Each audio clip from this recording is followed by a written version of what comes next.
and thank you for joining us for homeschool planning for parents and kids. I'm your host, Antoinette LaGrossa.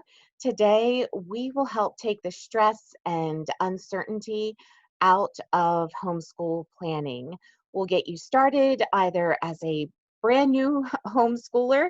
Um, are any of you quarantine homeschoolers, by the way? That does tend to be who we're seeing as new homeschoolers right now, or will help you continue on your homeschool journey, better organized and motivated. Okay, so we do have some quarantine schoolers. Welcome. We will definitely help you figure all of this out. So with many of our materials, these tips are geared toward multisensory or Montessori-based education. But if you're not a Montessori homeschooler, no worries. You'll find that Montessori inspiration is a natural fit for all types of homeschooling. And as with many of our other sessions, we do also have some great free printables to go along with these tips. If you're watching the session live, that means you signed up for Tuesdays at 2. You're going to get those printables in your email without having to do anything else. If you are watching the replay on YouTube after the fact, then just email us at blog@schillerlearning.com to request them, and we can get those to you. They can also be found through our blog um, by signing up for those packs. Okay, the first thing that I want to mention is that homeschooling does not mean school at home. And just another thing for quarantine schoolers, this is not what homeschooling usually looks like. We are generally not at home on a daily basis. There's a lot of extracurricular activities, homeschool co-ops, different classes. My kids are used to an outside activity every single day. So this period is actually a big adjustment for homeschoolers also. But whether it's homeschooling during a quarantine or hopefully very soon homeschooling outside of the quarantine, it doesn't look like school at home. Couple of things: you want to expect the unexpected, and we lay out our bright shiny new schedule, and then life happens. Someone gets sick, or there's a job transfer, uh, or you may find that a program that you're using doesn't work for you and you switch. But whatever it is, your schedule gets out of whack. Don't get frustrated. So leave in some flex time, add a few buffer days, and periodically reevaluate. We're going to talk about that more um, as we get into the planning. So in addition to building in some buffer days in your schedule, you want to build some buffers within the day as well, and allow for transition time in daily routine. So it can take children a while to transition from activity to activity, especially, the younger that they are. It's not because they're stubborn or not listening. It's simply because their brains take a little longer to transition. So give yourself maybe 5 or 10 minute buffer between activities if you're going to be doing those, back to back. And you may need even longer if you've got very young children or a baby at home, or a child with special needs.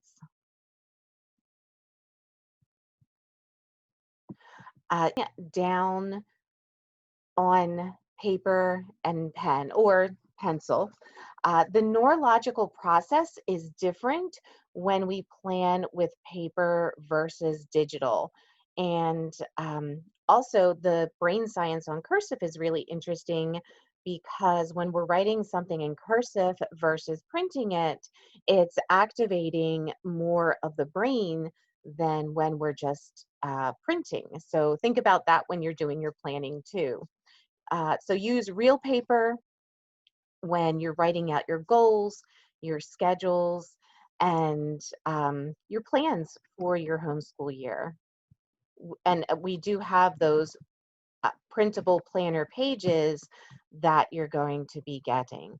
And then you want to follow the lead of the child. This is a core component of Montessori education. If your child needs to spend an entire quarter covering the same section in a math book, for example, that's okay. Adjust your plans to follow their lead and move on as the skills are mastered. Math in particular, if your child is not mastering those skills, it's going to set them up for failure and frustration trying to build on that foundation that isn't there. So give time for mastery to occur. Also, you know, feel free to get help. Schiller Learning, we've got resources. There's a ton of blog posts, and we have those free printables. We also have a number of YouTube videos and the Facebook page and a couple of Schiller Learning Facebook groups for homeschoolers as well. So reach out. There's a great homeschool community out there that is ready, willing, and able to help you. Okay, so this planning tip is more important now than ever before that we're all quarantined at home with our families, 24 hours a day, 7 days a week. Not that there's anything wrong with that, but ordinarily we would suggest packing a nice basket or bag with a lovely lunch, like a cucumber sandwich, your favorite tea, some fruit or cake, and a blanket to sit on, a book to read, maybe an activity, and our homeschool parent planner pack. Then head off to your favorite outdoor destination. Maybe that's something you can still do with social distancing in your area. If not, simply find a beautiful spot in your yard, secluded if possible. Then relax, plan, and refresh. Read through the pack all at once, and then start to dive in to those, individual suggestions and planning steps. You want to make this a regular occurrence for yourself where you're carving out an hour a week for your quote, professional development retreat. It's also a good idea to start the day with some stretching, light exercise, or morning yoga to get your blood flowing not only throughout your body, but to your brain too. It's going to help with concentration, your energy, fewer aches and pains, and also help to reduce stress. So we find planning is most effective when the student is included. We also offer coordinating student planner pages for the kids too. Okay, setting up your Montessori homeschool space. There's a couple of things that are really quintessential in that Montessori environment, and doing these whenever possible. There's also some things you can do to modify this if you have little ones. Um, that you're trying to keep out of materials and choking hazards if you have a really young toddler. So, keep things at child level, use open shelving, and you want to make sure to secure loose furniture to walls also, so that nothing is going to be falling on top of anyone. Use, if you have a child size activity table, so put that in your learning space. Child size chairs, tools, things like um, brooms and um, dustpans, anything child size that you have. You also want to bring in natural elements. Look for things made out of natural wood, a natural basket. Those are all nice things for, organizing and displaying your materials. We do have pictured there, that is from a video that is on our YouTube channel where Anitra takes you through setting up a homeschool space. You also want to um, set up your learning space in an area that has lots of natural daylight if possible. Keep it simple. Don't be tempted to over decorate all of the wall space in your learning environment. So, a couple of beautiful artworks, a mirror, maybe a couple of inspirational quotes, and we're going to provide um, one of those for both parent as well as child. And then have materials that are seasonal and changing that are out on your shelves. And that's going to help keep things interested and then also keeping the child focused.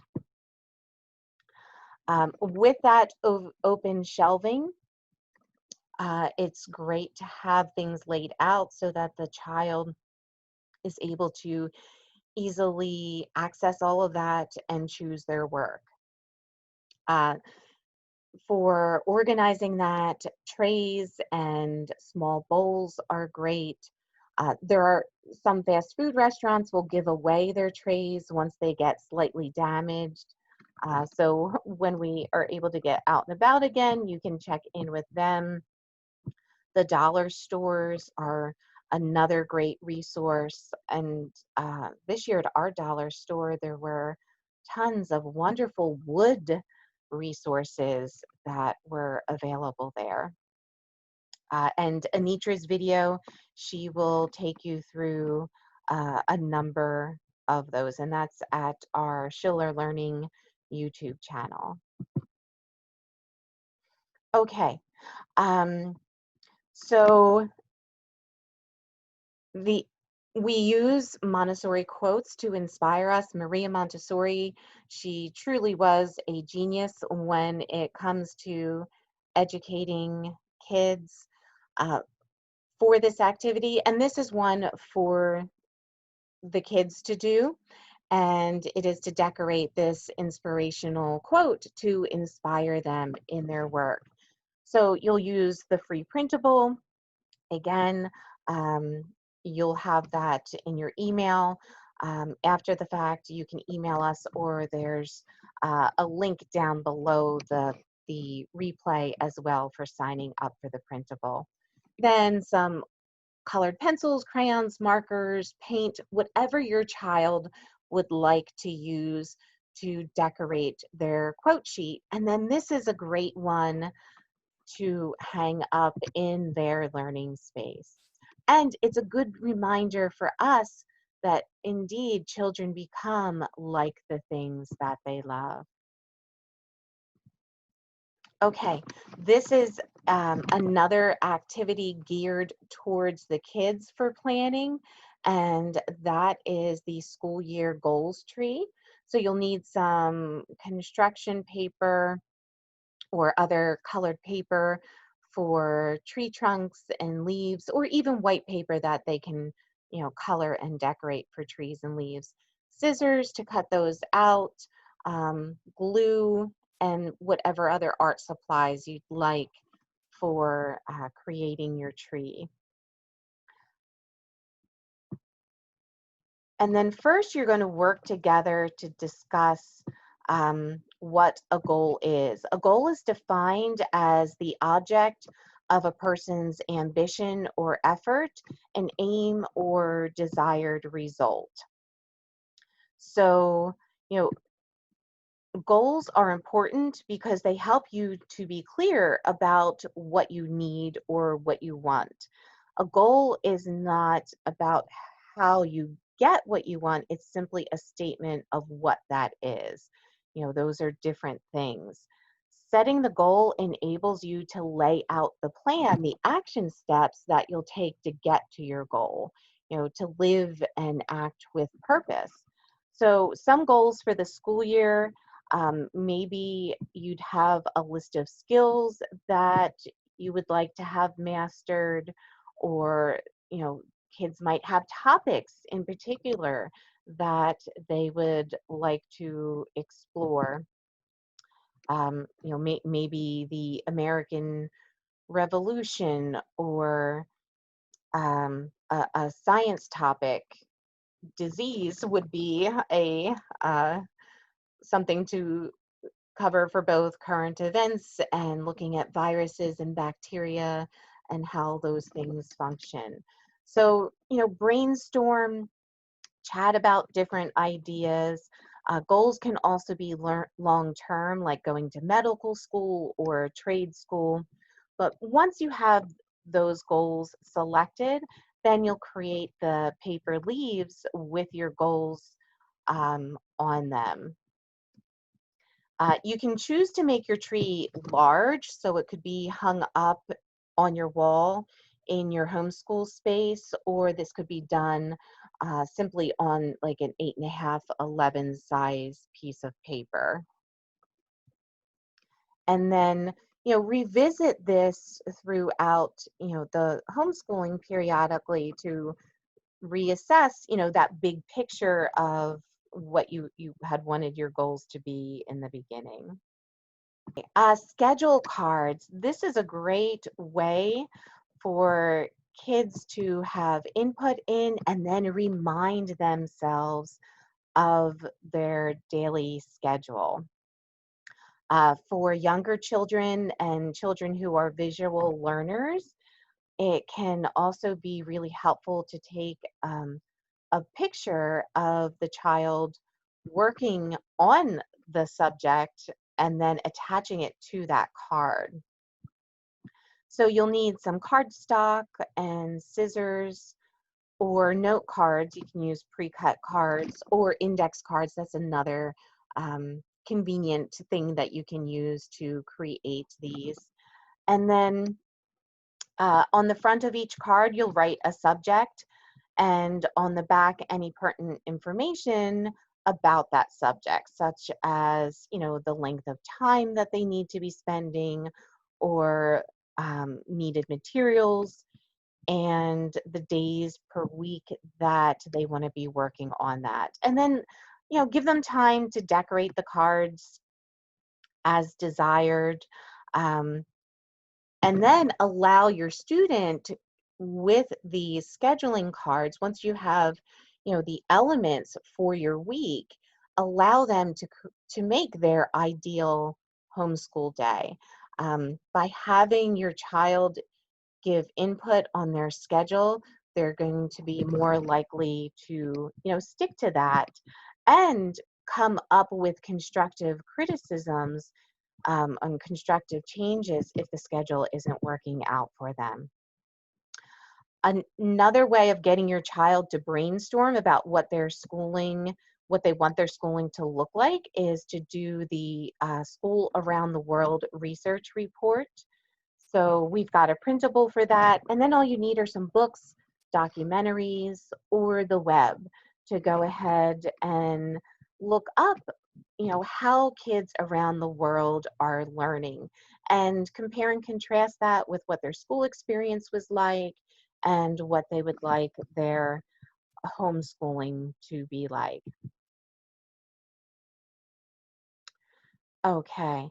Um, So once you have those big picture goals with your goal tree, then we can break it down to weekly and monthly. So you plan like a funnel. You start out with that broad overview of where you hope to be by the end of the year, then schedule out each element. Um, you can then, it's helpful to break that down to monthly. Um, and do that out for the school year, and then set the weekly goals that are going to get you to that end stage, and plan out the week for maybe the next week or two, um, and then reevaluate and see what changes you need to be making. Now, homeschooling is, very fluid. You'll find that there are some things you get through much more quickly than you ever anticipated, but there will be other things that take longer than you'll have allotted. Um, you want to be sure to include both sensorial and practical life activities. Those are essential areas of Montessori education and will be some of your child's favorite activities, even if you're not doing Montessori homeschooling. So the best way to think about sensorial is to think about the five senses. These are works that engage and help the child to better understand the world around them. And, you know, it's critical for a child to be able to learn how to differentiate taste, feel, smell, sight, sound. So this is really important in those preschool and early elementary years. But you can include that multisensory learning all throughout a child's education. We've got other sessions available on the YouTube channel about this, and you'll see a lot in blogs. Practical life is just as the name suggests, life skills. So activities such as cooking, cleaning, folding laundry, wrapping gifts, these are all things that will help to develop critical thinking and manual dexterity. Children, especially young ones, love to help, and it's important for them to develop proper care of themselves and their home and learning environments.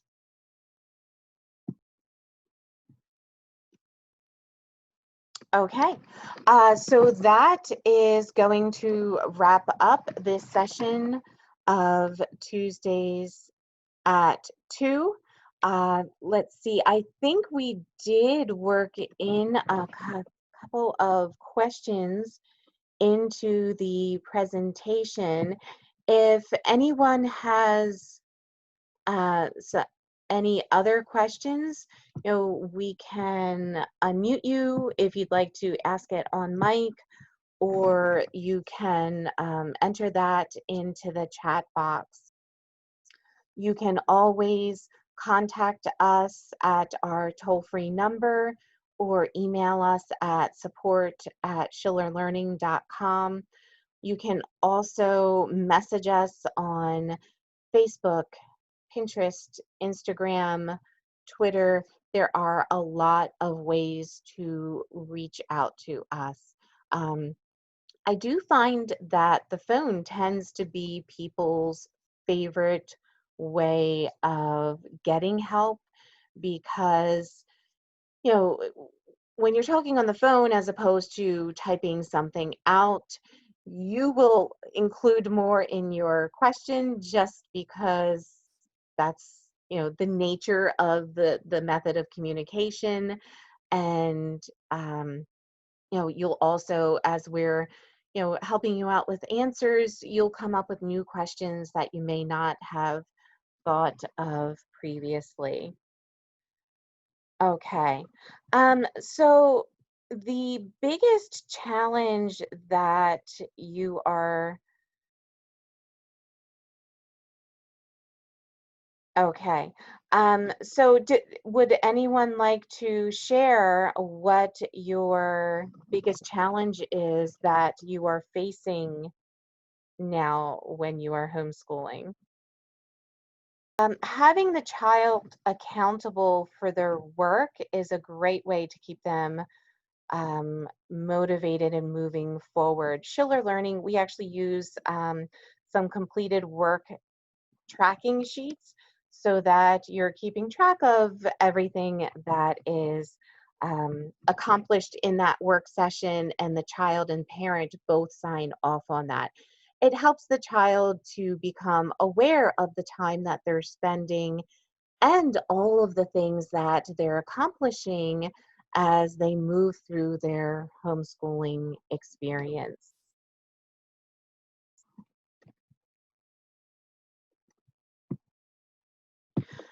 Okay, great. Um, it does not look like there are any other questions. And we do have, if you have questions on curriculum and trying to find math and language arts that will fill the needs of your family, do give us a call. We can help you figure out which level and which kit option best fits your needs.